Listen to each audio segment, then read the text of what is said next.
ॐ सद्यो जातं प्रपद्यामि सद्यो जाताय वै नमो नमः। भवे भवेनातिभवे भवश्व मां भवोद्भवाय नमः। वामदेवाय नमो ज्येष्ठाय नमः श्रेष्ठाय नमो रुद्राय नमः कालाय नमः कलविकर्णाय नमो बलविकर्णाय नमो बलाय नमो बलप्रमथनाय नमः सर्वभूतदमनाय नमो मनोन्मनाय नमः। अघोरेभ्योऽथ घोरेभ्यो घोरघोरतरेभ्यः सर्वेभ्यः सर्वसर्वेभ्यो नमस्ते अस्तु रुद्ररूपेभ्यः। ॐ तत्पुरुषाय विद्महे महादेवाय धीमहि तन्नो रुद्रः प्रचोदयात्। ईशानः सर्वविद्यानाम् ईश्वरः सर्वभूतानां ब्रह्माधिपतिर्ब्रह्मणोऽधिपतिर्ब्रह्मा शिवो मे अस्तु सदाशिवो। ॐ शिवो नाम शिवदिस्ते पिता नमस्ते अस्तु मामाहि गुंषिः निवर्तयाम्यायुखे नाद्या यप्रजननाय राय स्पोखाय सुप्रजास्त्वाय सुवीर्जाय। ॐ विश्वानि देव सवितुर्दुरितानि परासुव जद्भद्रन्दन्न आसुव। ॐ द्योः शान्तिरन्तरिक्षगुं शान्तिः पृथिवी शान्तिरापः शान्तिरोषधयः शान्तिः वनस्पतयः शान्तिर्विश्वे देवाः शान्तिर्ब्रह्म शान्तिः सर्वगुं शान्तिः शान्तिरेव शान्तिः सामा शान्तिरेधि। भगवते श्री श्याम सदाशिवाय नमः। सपरिवार सहित क्षमा प्रार्थनां समर्पयामि नमामि नमस्करोमि। आवाहनं न जानामि तवार्चनं पूजां चैव न जानामि क्षम्यतां परमेश्वर। मंत्रहीनं क्रियाहीनं भक्तिहीनं सुरेश्वर। यत्पूजितं मया देव परिपूर्णं तदत्सु मे। अपराधसहस्राणि क्रियन्ते हर्निशं मया दासोऽयमिति मां मत्वा क्षमस्व परमेश्वर।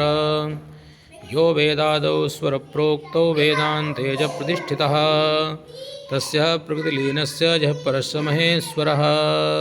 भगवते श्री श्याम सदाशिवाय नमः। जय श्री राम।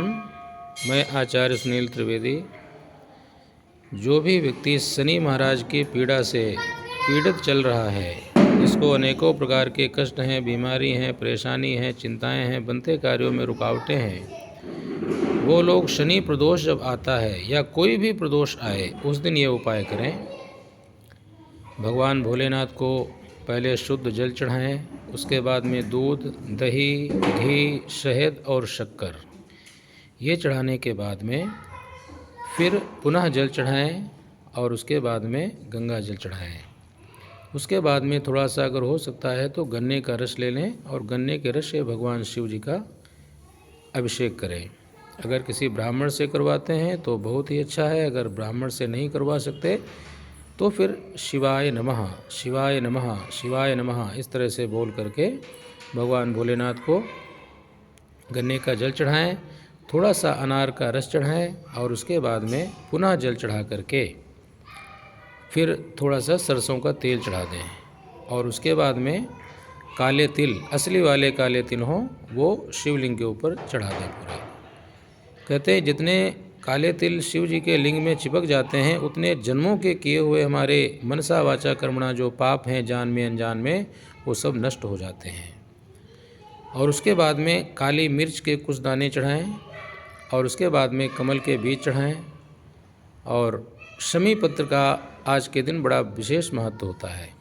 कहते हैं अमंगलानां च शमनीं शमनीं दुष्कृतश्च च दुष्स्वप्ननाशिनीं धन्यां प्रपद्येहं शमीं शुभां। हर प्रकार के जो हमारे जीवन में आने वाले अमंगल हैं, अशांति हैं, बीमारी हैं, परेशानी है, शत्रुओं की बाधाएं हैं, बनते हुए कार्यों में आने वाली रुकावटें हैं, वो सब दूर होकर के सभी पापों का नाश होता है और भगवान भोलेनाथ प्रसन्न होते हैं। उसके बाद में आपने बिल्वपत्र चढ़ाना है। बिल्वानां दर्शनं पुण्यं स्पर्शनं पापनाशनम् अघोर पाप संहारम बिल्वपत्रम शिवार्पणम। भगवान भोलेनाथ को बिल्वपत्री चढ़ाएं, कम से कम 1, 5 या 11 और अधिक जितनी हो उतना ही अच्छा है। अगर आप चाहें तो बिल्वपत्री के जो चिकना भाग होता है उसकी डंडियाँ वगैरह तोड़ दें, चिकने भाग पे राम राम लिख करके चढ़ाएं तो विशेष लाभ मिलता है।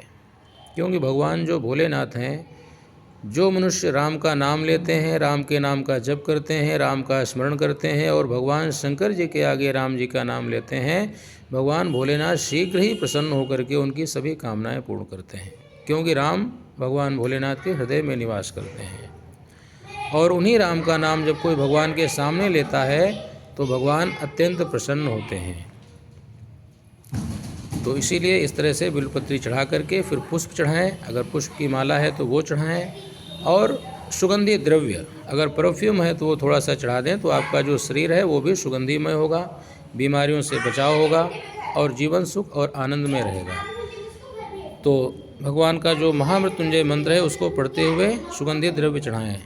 त्र्यंबकं यजामहे सुगंधिं पुष्टिवर्धनम् उर्वारुकमिव बंधनान् मृत्योर्मुक्षीयमामृतात्।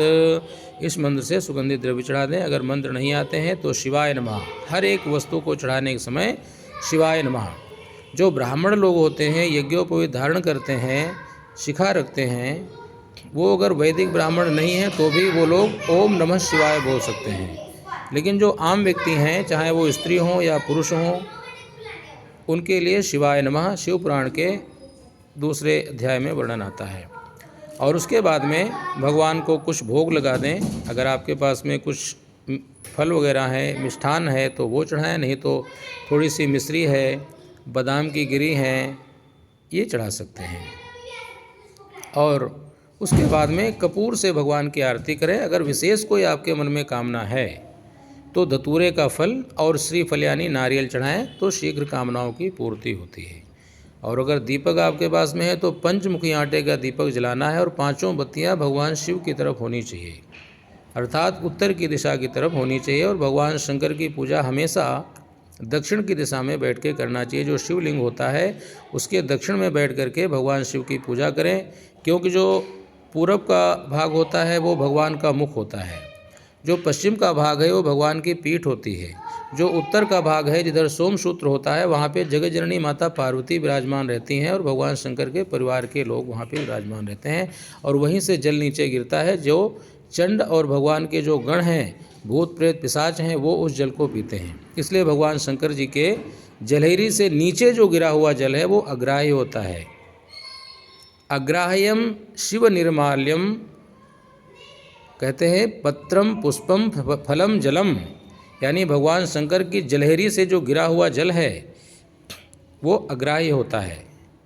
और जो भी शिवलिंग सोने या चांदी से ढका हुआ नहीं है, नर्मदेश्वर नहीं है, ज्योतिर्लिंग नहीं है, या अष्टमूर्तियों वाला लिंग नहीं है, या शालग्राम से स्पर्श किया हुआ जो प्रसाद नहीं है, सामान्य जो पत्थर का लिंग होता है उसके ऊपर चढ़ा हुआ प्रसाद हम लोग स्वीकार नहीं कर सकते।